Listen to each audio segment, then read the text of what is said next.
Seseorang berkata, mari kita buat bersama. Kamakura, Inter, bukankah itu kata-kata yang bagus?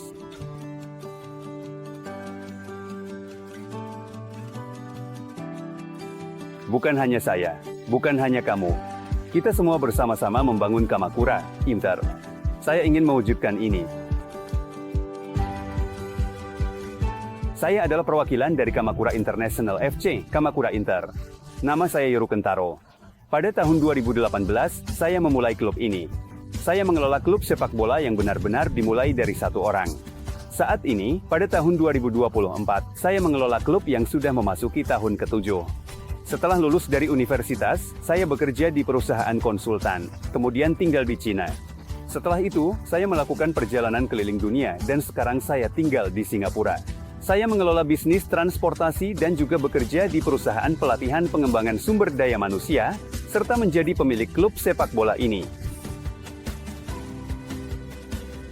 Ketika saya melihat kembali perjalanan hidup saya, ya, pada saat Piala Dunia 2010, saya melakukan perjalanan keliling dunia mengunjungi 32 negara yang berpartisipasi.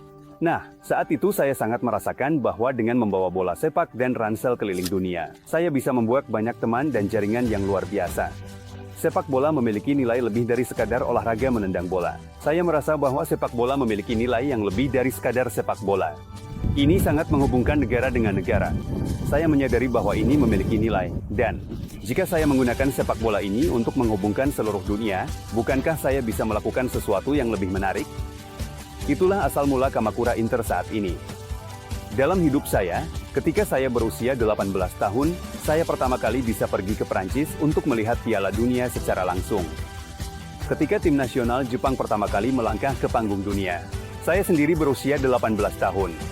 Saya menonton Piala Dunia secara langsung di Perancis. Ya, ini semacam membuat saya ketagihan. Hingga saat ini, saya telah menonton semua 7 Piala Dunia yang diadakan setiap 4 tahun sekali, secara langsung di lokasi.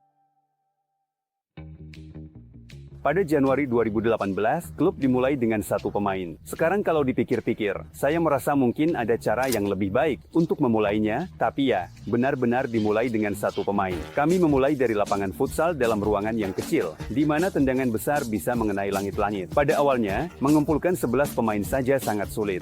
Namun, pertandingan resmi pertama kami diadakan di lapangan terbaik di Kamakura, yaitu lapangan sepak bola Taman Ueda yang beralaskan tanah, pada 3 Maret 2018. Ada pertandingan resmi pertama yang bersejarah di Liga Kota Kamakura. Untungnya, saya ingat bahwa kami menang 10-1. Namun, di lapangan tanah, pemain bagus, dan pelatih bagus tidak berkumpul. Ini cukup sulit. Untuk mencapai J-League, kami harus naik satu persatu dari divisi 3 Liga Prefektur. Kami hanya naik 1 divisi per tahun, tapi tetap saja.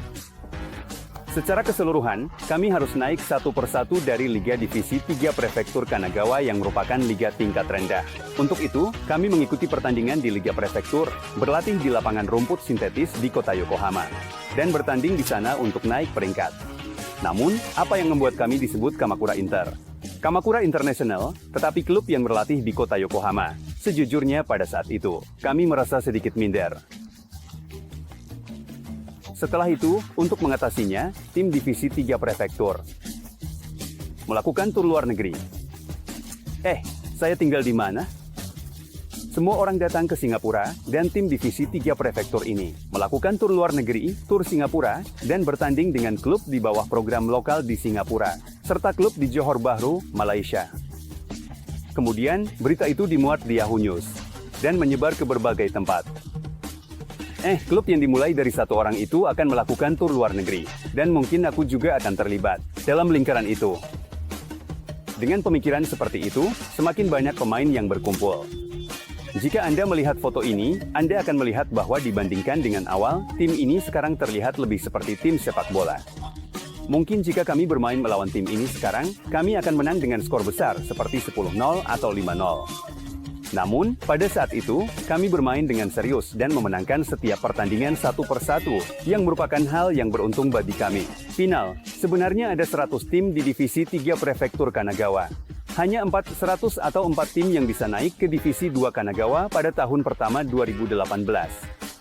Kami berhasil masuk ke dalam 400 itu, dan ini adalah foto saat kami memenangkan final dengan tendangan bebas. dan menang 1-1 untuk memastikan promosi. Klub yang dimulai dengan 1 orang ini sekarang memiliki begitu banyak pemain.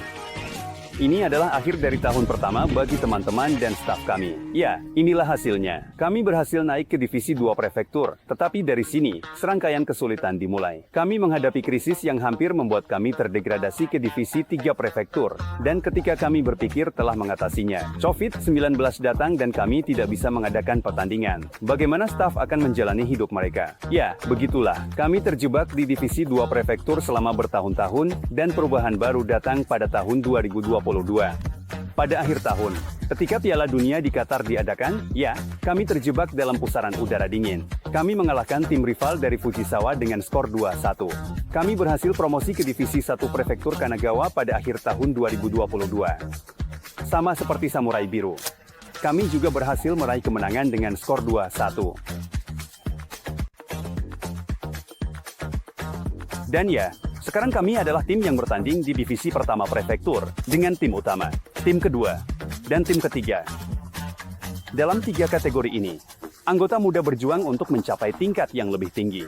Totalnya ada sekitar 80 orang. Saya juga termasuk di dalamnya, yaitu tim Intercity. Ada tim keempat, tim pria dewasa. Ya, kami mengejar bola dengan gembira pada hari Minggu. Kami lebih mengutamakan kemenangan dalam hidup daripada kemenangan di depan mata, dan kami menikmati olahraga rekreasi. Selain itu, kami juga memulai sekolah sepak bola untuk anak-anak. Saat ini, sebagian besar pesertanya adalah siswa SD, meskipun ada beberapa siswa SMP. Sekitar 300 anak mengenakan seragam Kamakura Interdan, berlari-lari di Minano Hatsusabure Stadium. Kebanyakan dari mereka adalah anak laki-laki. Ya, saya pikir setengah dari dunia ini adalah perempuan, jadi kami memulai sekolah tari pandangan. Meskipun baru saja dimulai dan hanya memiliki sekitar 30 orang, sekarang kami dikelilingi oleh 300 anak laki-laki dan perempuan tersebut. Dan klub kami beroperasi dengan baik. Selain itu, meskipun kami berada dalam kategori Liga Prefektur, kami memiliki sekitar 15 staf penuh waktu dan sekitar 30 rekan yang membantu secara paruh waktu. Secara total, kami telah berkembang menjadi lebih dari 400 orang. Ya, perubahan besar yang terjadi di antara kami adalah, tentu saja, pembangunan Minano Hatsusabure Stadium. Seperti yang saya sebutkan sebelumnya, meskipun kami adalah tim Kamakura Inter, kami tidak memiliki lapangan di Kamakura. Jadi, kami memutuskan untuk membuat lapangan sendiri. Saya pikir ini bukan hal yang biasa. Tetapi saya merasa bahwa jika kita mencoba, kita bisa melakukannya. Bukan berpikir bahwa itu tidak mungkin, tetapi berpikir bahwa mungkin bisa dilakukan jika dicoba. Jujur saja, saya memang punya kepercayaan diri. Meskipun tidak ada dasar yang jelas, saya tetap percaya diri. Saya pikir ada film yang berjudul Field of Dreams. Ya, itu dari Amerika. Itu adalah lapangan bisbol yang dikelilingi oleh ladang jagung yang dibuat oleh seseorang yang menyukai bisbol. Tetapi saya berpikir mungkin bisa membuat versi sepak bola Kamakura dari ini. Jadi kami mencoba membuat Field of Dreams ini. Kami berpikir bahwa jika kami membuatnya, orang-orang akan datang. Dan ternyata banyak teman yang benar-benar berkumpul. Sebenarnya, area ini adalah untuk masa depan. Sebuah pengembangan besar sedang direncanakan. Di belakang ini, Tokaido Line berjalan, dan ada rencana untuk membangun stasiun baru di Tokaido Line.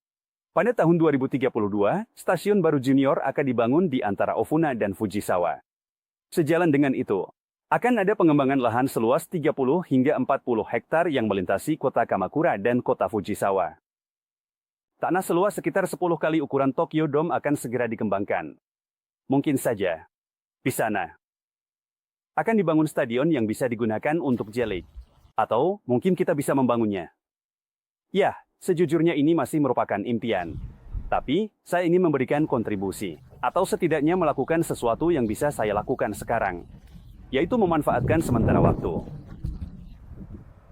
Pada saat penggunaan pertama, kami membangun Minano Hatsusabure Stadium untuk jangka waktu terbatas. Membuat stadion ini membutuhkan biaya yang sangat besar. Totalnya sekitar 1,8 miliar yen, tetapi dengan bantuan sponsor, donasi dari berbagai pihak, dan berbagai sumber dana lainnya, kami akhirnya bisa memulai pembangunan ini. Namun, ternyata kami masih kekurangan sekitar 300 juta yen.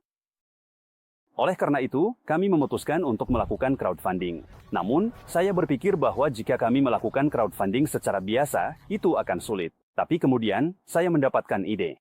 Sebelumnya, ketika Kumamoto Castle terkena bencana, ada cerita bahwa dengan menyumbang 10.000 yen, seseorang bisa menjadi tuan kastil. Kami mengadaptasi ide itu dengan baik. Bagaimana jika Anda juga menjadi pemilik stadion? Bagaimana jika Anda menjadi pemilik 1 meter persegi? Kami melakukan crowdfunding. Satu kontribusi sebesar 30.000 yen. Sejujurnya, saya ragu apakah ini akan berhasil, tetapi untungnya teman-teman berkumpul dan kami berhasil mencapai target dana sebesar 30 juta yen, sehingga kami bisa memulai konstruksi dengan lancar. Ketika dana terkumpul, kami melihat bahwa tempat ini hanya ditumbuhi rumput. Jadi, kami semua membeli rumput untuk tempat ini. Seiring dengan pertumbuhan, tentu saja peralatan juga masuk. Saat sore hari, Gunung Fuji terlihat dan tempat ini sangat indah. Ya, para kontraktor juga datang, tetapi semua orang bekerja sama, baik itu untuk rumput sintetis, para pemain, maupun staf. Terima kasih juga kepada mereka yang menyumbang 30.000 yen per meter persegi. Dengan mengubah pengalaman memasang rumput sintetis menjadi nilai pengalaman daripada tenaga kerja, para pemilik JBO juga ikut serta dalam pengalaman memasang rumput sintetis ini. Stadion yang benar-benar dibuat bersama oleh semua orang ini selesai pada tahun 2021. Ketika Kamakura Inter hampir mencapai 3 tahun sejak didirikan, pada awal tahun 2021 kami melakukan rebranding untuk mengubah branding Kamakura Inter secara keseluruhan. Awalnya, ketika kami pertama kali membuat klub, emblem, dan logo klub yang kami buat dengan penuh kasih sayang, mengubah hal-hal tersebut membutuhkan sedikit keberanian.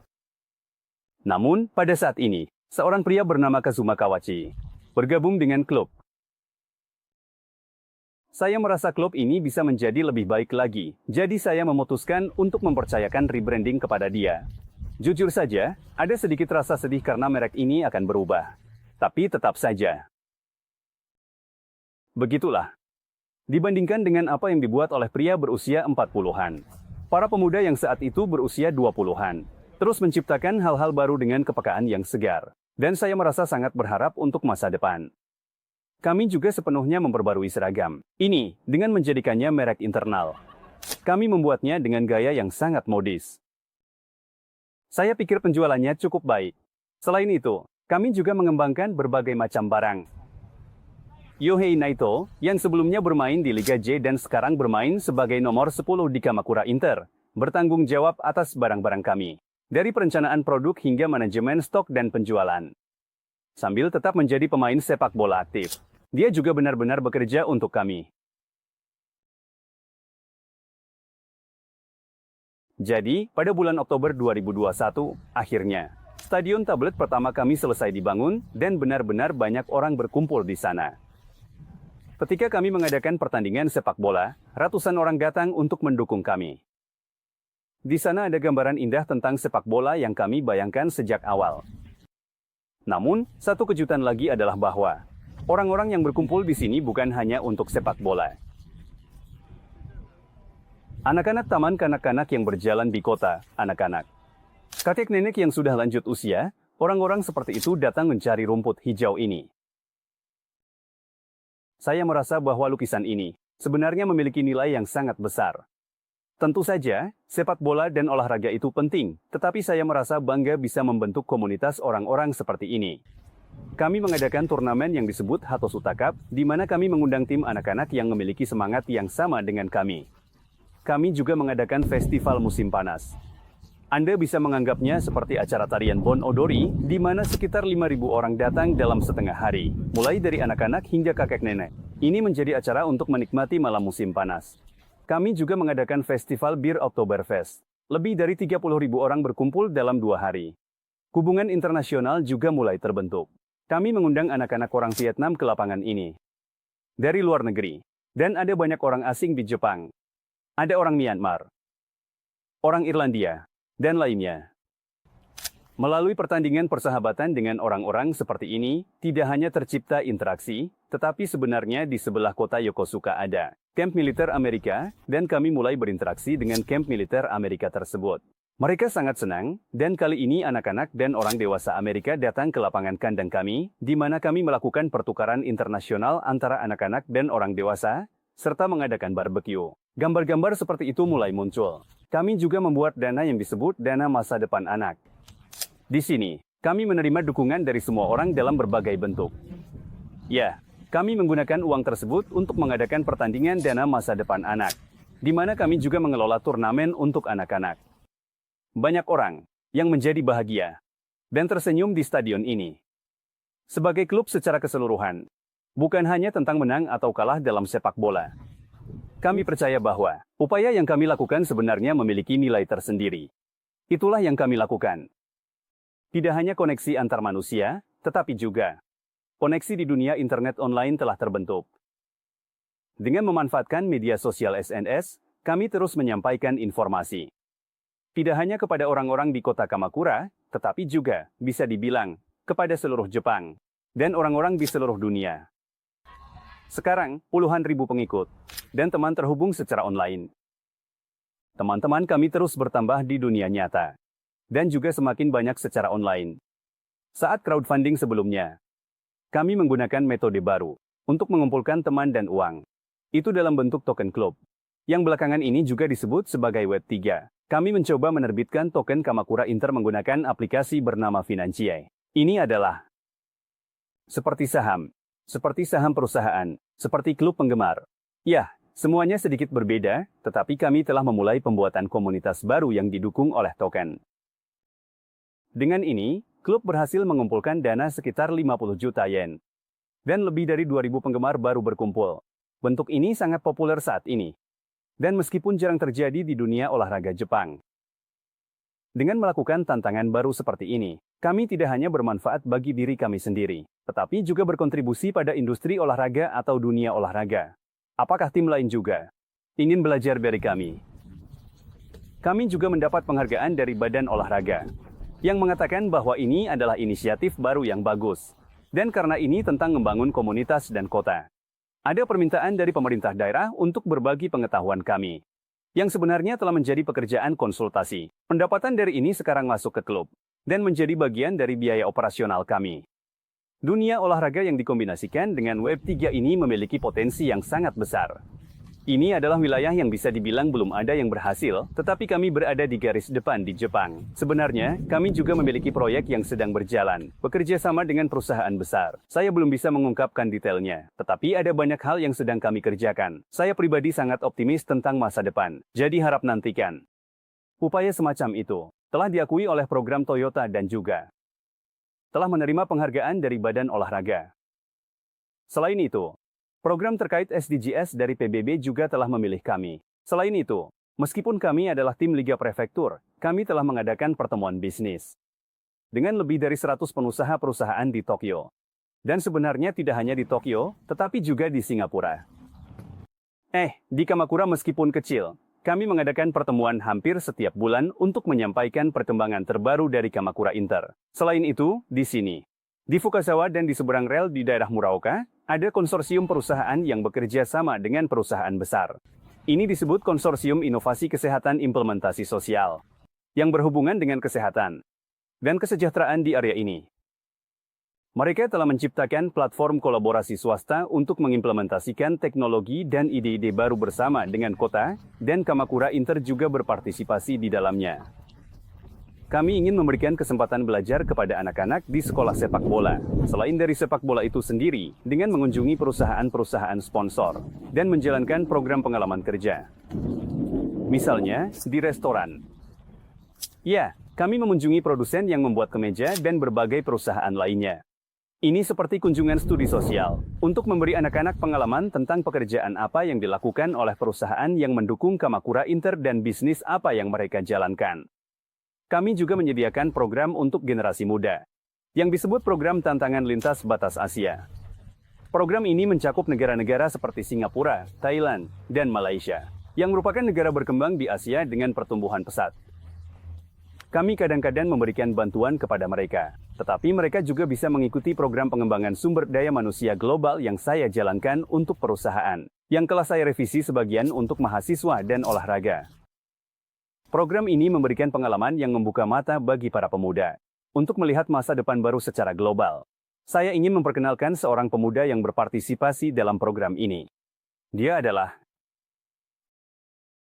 Ketika masih di SMA, dia mengalami kecelakaan yang parah dan sekarang dia hidup dengan kursi roda. Dia sebenarnya adalah anak yang bermain sepak bola, tetapi karena dia tidak bisa bermain, dia bergabung dengan klub sepak bola universitas dan melakukan kegiatan kontribusi masyarakat serta kegiatan sponsorship. Dalam kegiatan-kegiatan tersebut, dia bertemu dengan kami dan berkata bahwa dia belum pernah pergi ke luar negeri meskipun dia menggunakan kursi roda. Saya ditanya apakah saya juga bisa pergi ke Singapura. Jujur saja, saya terkejut, tetapi saya menjawab, kenapa tidak? Datang saja, pasti bisa. Kemudian, dia benar-benar pergi ke Singapura sendirian. Tentu saja, ada mahasiswa lain di sana, jadi kami menerimanya sebagai bagian dari kelompok. Di sana, dia berkomunikasi dengan berbagai orang lokal dan melakukan kerja lapangan sambil menghadapi tantangan yang sama seperti mahasiswa lainnya dan memberikan berbagai usulan. Mereka telah mendapatkan pengalaman yang luar biasa. Tetapi di akhir program, saya bertanya kepada mereka tindakan apa yang akan mereka ambil dalam 3 bulan ke depan. Dia berkata, melihat tren pergi ke Piala Dunia itu, saya juga ingin pergi. Saya ingin pergi ke Piala Dunia di Qatar pada Desember 2022. Dia menulis ini di papan dan berbicara. Sejujurnya, saya berpikir, mungkin agak sulit. Mungkin ada kendala karena handicap, dan mungkin tiketnya sudah tidak bisa didapatkan lagi. Saya berpikir banyak hal dan merasa itu sulit, tetapi saya berpikir mungkin saya tidak seharusnya mengatakan hal seperti itu. Saya memberikan umpan balik seperti, kalau kamu tidak mau, kamu tidak akan bisa melakukannya. Akhirnya, seperti biasa, saya pergi ke Piala Dunia dan ketika saya tiba di Qatar, dia sudah ada di sana. Namanya Mochida, tapi dia dipanggil Mokchi. Saya berkata, Mokchi, kamu sudah di sini. Hebat, kamu berhasil melakukannya. Pada saat itu, dia sudah bisa dianggap lulus atau menyelesaikan misinya. Kami kemudian pergi menonton pertandingan bersama. Saya pergi ke tempat duduk biasa saya. Dia menuju ke kursi untuk pengguna kursi roda. Namun, ketika dia melihat ke lapangan, dia melihat Mokchi di sana. Saya sangat terkejut, apalagi ketika melihat Mochi menyanyikan Kimigayo di samping Kapten Maya Yoshida di antara barisan samurai blue. Saya berpikir, apa yang sebenarnya terjadi? Ternyata, dia berbicara dengan pejabat FIFA dan dipilih melalui program FIFA untuk berada di sana sebelum kick-off. Pada saat menyanyikan lagu kebangsaan, seorang pemuda yang belum pernah pergi ke luar negeri 3 bulan sebelumnya, berdiri bersama 11 pemain tim nasional Jepang, dan menyanyikan lagu tersebut sambil memegang bendera. Ini benar-benar mengharukan. Pada akhir tahun itu, kamu bernyanyi bersama dengan tim nasional Jepang. Saya pikir itu adalah hal yang cukup baik untuk dilakukan. Nah, program seperti itu yang kami lakukan, kami menciptakan generasi muda untuk masa depan. Selain itu, kami juga merasa perlu untuk melatih diri kami sendiri. Kami merasa perlu untuk tumbuh. Saya yakin kamu pernah mendengar tentang sportivitas, tapi saya rasa tidak banyak yang bisa menjelaskan apa itu sportivitas. Dikatakan bahwa kita harus mengikuti sportivitas, tetapi saya pikir sebenarnya kita tidak bisa mengikutinya jika kita tidak benar-benar memahaminya. Kami berusaha untuk mempelajari definisi tersebut dengan baik, mengetahui logikanya, memahami latar belakangnya, dan kemudian mengekspresikannya sendiri. Kami mencoba menginstal hal ini dalam klub sepak bola kami, mulai dari tim utama hingga anak-anak. Namun, ya, tidak semuanya berjalan mulus. Jujur saja, ada banyak kesulitan. Kami belum pernah membangun lapangan atau stadion sebelumnya. Jadi, ini adalah pengalaman pertama bagi saya dan juga staf kami, sehingga banyak tantangan yang muncul. Salah satunya adalah rumput sintetis. Ini benar-benar di luar dugaan kami, tetapi rumput sintetisnya licin. Mengatasi masalah ini sangatlah sulit. Kemudian masalah suara. Karena ini olahraga, suara pasti akan terdengar.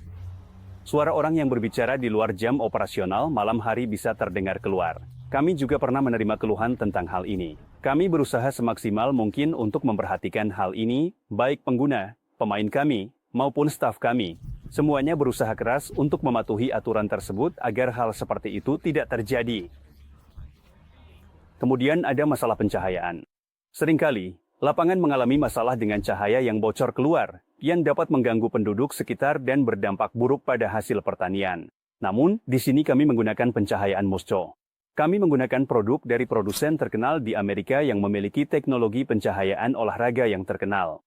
Cahaya ini sama sekali tidak bocor. Sangat terfokus sehingga hanya menerangi lapangan ini saja. Karena menggunakan hal-hal seperti ini, kami tidak pernah menerima keluhan tentang cahaya dari tetangga sekitar. Ada satu tantangan besar lagi. Sebenarnya, Stadion Hasubure berada dalam situasi di mana kami harus pindah pada musim gugur tahun ini. Ya, ini adalah sesuatu yang tidak bisa dihindari, dan kami berusaha berbicara dengan pemilik tanah di sini sebanyak mungkin untuk bisa menggunakan tempat ini selama mungkin. Tetapi karena seluruh kota ini sedang dikembangkan. Ya, dalam arti itu, kami tidak bisa terus berada di sini. Kami menghadapi hambatan di mana kami harus terus beraktivitas di suatu tempat setelah pindah. Namun, kami telah menemukan tempatnya, ya. Setelah Stadion Hasubure ini, kami menemukan tempat berikutnya, ya, dari sini kembali 2 stasiun ke arah Ofuna dengan monorail Shonan. Ada stasiun bernama Fujimicho. Dan di area yang berjarak sekitar 3 menit berjalan kaki dari sana, kami berencana untuk membangun lapangan dengan skala yang sama seperti Stadion Hasubure ini. Kami menargetkan untuk memulai operasional pada bulan Desember tahun ini, ya. Ini tergantung pada kemajuan konstruksi. Saya pikir berbagai hal akan mempengaruhi, tetapi kami ingin berusaha sebaik mungkin agar tidak ada jeda yang terlalu lama, dan itu juga bersifat sementara. Mungkin dalam 2 atau 3 tahun, kami harus pindah lagi, tetapi seperti yang saya sampaikan, lapangan di area ini akan terus dikembangkan. Impian saya adalah memiliki stadion besar di sini, yang bisa menjadi tempat bertanding dengan tim-tim dari Liga J dan dunia. Saya berharap bisa membuatnya, dan saya pikir itu mungkin. Versi 3, Stadion 3.0. Ya, saya menggambarkan. Gambaran besar seperti itu. Saya pikir ada kata yang disebut tantangan. Saya rasa itu adalah rintangan yang sangat tinggi. Sulit bagi semua orang untuk mencoba dan berusaha. Alasannya adalah karena kita takut gagal. Ketika kita mencoba melakukan sesuatu, kita takut akan gagal. Ya, itu wajar karena kita manusia. Jika kita tidak mencoba tantangan, kita tidak akan pernah berhasil. Jadi, saya merasa kita harus benar-benar mencoba. Tapi, tentu saja, kegagalan itu menakutkan, bukan? Jika demikian, ketika kita mencoba sesuatu, mari kita saling memuji dengan mengatakan, itu percobaan yang bagus. Atau, itu tantangan yang bagus, bahkan jika kita gagal. Saya ingin kita menjadi teman yang saling mendukung seperti itu. Saya juga berpikir bahwa tantangan kita cukup nekat.